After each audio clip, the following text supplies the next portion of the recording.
సంతోష్, ఏంట్రా ఇది? ఎప్పుడు లేనిది కొత్తగా ఈ అలవాటు. అసలు ఏమైందిరా నీకు? ఎందుకు ఇలా బిహేవ్ చేస్తున్నావు? కొన్ని డేస్గా సరిగ్గా మాట్లాడడం లేదు, తినడం లేదు, కనీసం నా వైపు తిరిగి పడుకోవడం లేదు.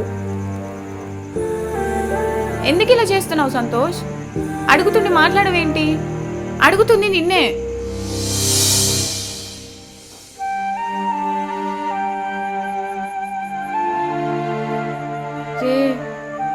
ఏమైందిరా? ఆ కళ్ళలో నీళ్ళేంట్రా?